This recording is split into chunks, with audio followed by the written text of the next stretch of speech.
Brighton stand in your tour? How many places have you visited so far, and what's the response been from people that you have met? Well, this is just the latest tour. A couple of days ago I was at a radical bookstore in London, and it was crammed to capacity there, and there was applause, enthusiasm. I mean, this is the case all over England, wherever I go, frankly, and Ireland especially. There's just such willingness of people to take this on, because I think people here know that this is their story too. This happened to their ancestors. I mean, the Highland clearances, the enclosures over the centuries, this is all the same thing. It was to drive people, the indigenous people here, off their land into the factories to create money for other people, to destroy their culture. That's what the witch hunts were for centuries, to destroy the women with the indigenous knowledge of healing and the land and everything. The same thing that would happen against Native people, and is still happening to indigenous people all over the world. So that's striking a chord with people here, and the response was great. I mean, I sold all the books I had that night in Houseman's bookstore in North London. This is the second stop. I'm going off after this, all over England, Ireland, and down to Slovenia, Denmark. I've got invitations all over. I don't have enough time really to keep up with them all. I even have an offer from a senator in Italy. We spoke there last year. We had a group delegation went over, and this man, we spoke to their Human Rights Committee in the Italian Chamber of Deputies. After we spoke, this older senator came over with tears in his eyes, and he was hugging all of us, and he said, please give us more information. We want to raise a motion in the European Parliament to investigate this genocide. So that's the kind of result you get over here, and this is what I'm finding all over. So I'm just really happy every time I come here, because it's bearing so much fruit, really. And have you tried in other places and been less successful, like the United States? Actually, the US is not bad. The place that's most difficult is Canada, because people always find it difficult to look at their own backyard, their own dirty laundry. And I mean, for example, it's not uncommon I'll get an invitation to speak at a university in Canada, and then it'll be quickly withdrawn, the offer. The same about churches. I mean, there's just a continual campaign to stop this, and using all the dirty smear and misinformation tactics, that the state is so good at.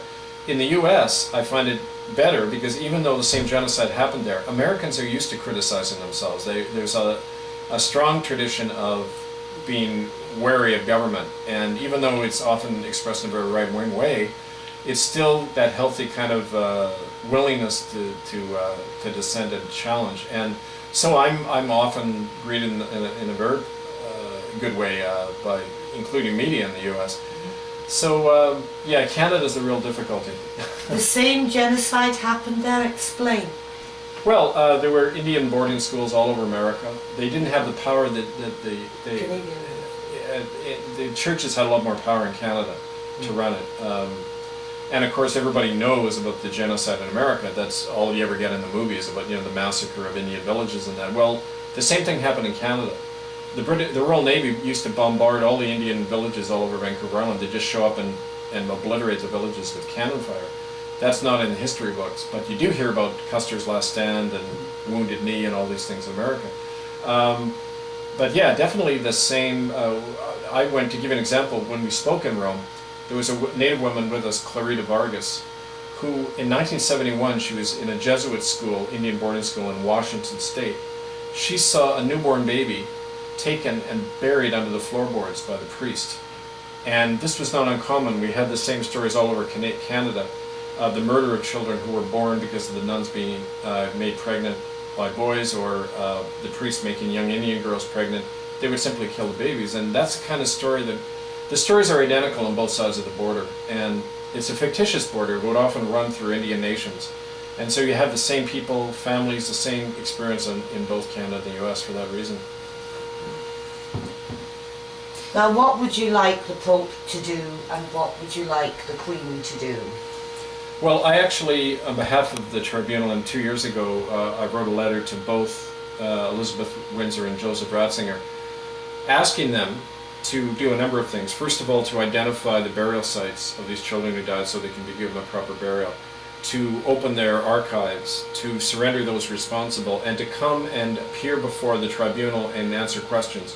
because as the head officers of those church corporations, they are legally obliged to do that, including under the Nuremberg laws, which makes heads of state accountable for their actions. Even though there's a good book called The Case of the Pope by Geoffrey Robinson. He's a British lawyer, and we're actually consulting him, and it's a brilliant book. And what it basically says is that the Pope is not a head of state. That was a fiction created by Mussolini in 1929. It has no international legal standing. It's what he calls a Santa Claus state, where everyone pretends to believe that the Vatican is a state, but in fact it doesn't have any international legal standing as a government. Even if it was a state, there have been heads of state like Slobodan Milosevic, Ariel Sharon. There was an attempt to extradite him because of the Lebanon refugee camp massacres in the 80s. It's very possible legally for both the Queen and the Pope to be brought before a tribunal. Whether or not there's the political will to do that is another thing, with people willing. But legally, there's no problem doing that, and we have to push the envelope on that. Somebody's got to begin that process, because ultimately, that's how these things are shaken up. When we can create an environment where people are willing to talk about this, that's when you find insiders who begin talking about the real story, the real evidence, the hidden archives that are only going to be opened up in that way. So this is why we feel we have to, take it to the top, so to speak.